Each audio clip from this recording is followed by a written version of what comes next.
Menteri Warisan Budaya Israel Amihai Eliyahu telah menyerukan militer negaranya mengebom nuklir jalur Gaza, Palestina, sebagai opsi untuk mengakhiri perang dengan Hamas. Perdana Menteri Benyamin Netanyahu tersinggung dengan seruan itu dan menskors Eliyahu.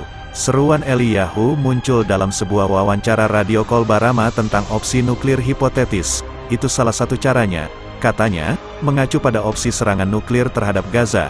Dalam wawancara itu disebutkan bahwa menghancurkan Gaza akan membahayakan sekitar 240 sandera, di antaranya warga asing serta warga Israel, yang ditahan sejak Hamas memicu perang dengan serangan lintas batas pada tanggal 7 Oktober yang menewaskan lebih dari 1.400 orang. Dalam perang, Anda harus menanggung akibatnya, jawab sang menteri. Seraya menambahkan bahwa dia berdoa agar para sandera kembali. Seruannya telah menjadi berita utama di media Arab dan menimbulkan skandal bagi lembaga penyiaran arus utama Israel. Eliyahu tidak berada dalam forum kementerian yang menangani perang Gaza. Dia juga tidak mempunyai pengetahuan mendalam mengenai kemampuan nuklir Israel, yang tidak diakui pemerintah secara publik, atau kekuatan untuk mengaktifkannya. Dia telah diskors dari rapat kabinet sampai pemberitahuan lebih lanjut, kata kantor PM Netanyahu dalam sebuah pernyataan yang dikutip Reuters. Senin, tanggal 6 November tahun 2023, pernyataan Eliyahu tidak berdasarkan kenyataan. Israel dan IDF, pasukan pertahanan Israel, beroperasi sesuai dengan standar tertinggi hukum internasional untuk menghindari kerugian terhadap orang yang tidak bersalah.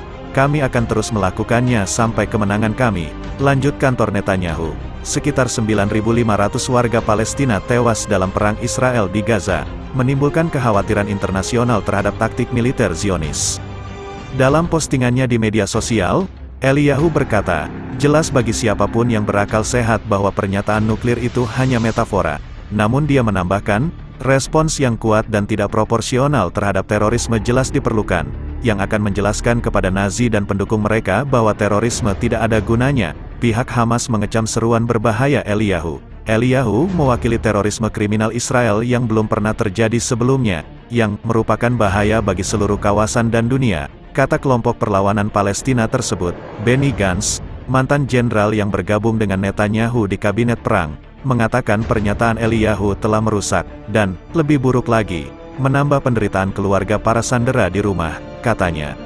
Sebelumnya seorang menteri dari partai ekstremis Otzma Yehudit, Amichai Eliyahu, mengatakan salah satu pilihan Israel dalam perang di Gaza adalah menjatuhkan bom nuklir di jalur Gaza. Ketika ditanya dalam sebuah wawancara dengan radio Kol Barama apakah bom atom harus dijatuhkan di daerah kantong tersebut, Menteri Warisan Budaya Amichai Eliyahu mengatakan, ini adalah salah satu kemungkinannya.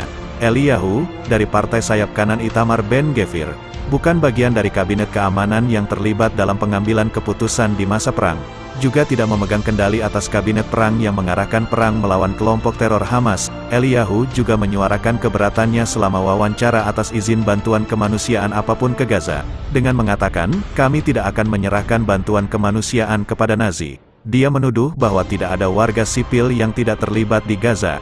Dia mendukung perebutan kembali wilayah jalur Gaza dan memulihkan pemukiman di sana. Mereka bisa pergi ke Irlandia atau ke gurun pasir. Monster di Gaza harus menemukan solusinya sendiri, kata Eliyahu, dilansir Times of Israel.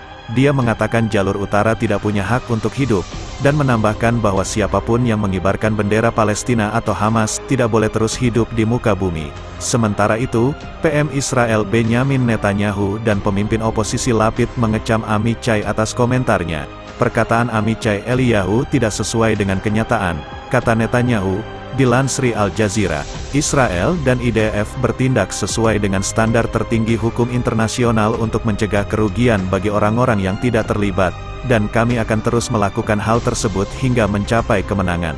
Pernyataan tersebut muncul ketika tekanan terhadap Israel untuk mengurangi korban sipil di Gaza semakin meningkat. Sejauh ini, lebih dari 9.400 warga Palestina telah terbunuh. Sebagian besar dari mereka adalah warga sipil, di wilayah yang terkepung sejak tanggal 7 Oktober.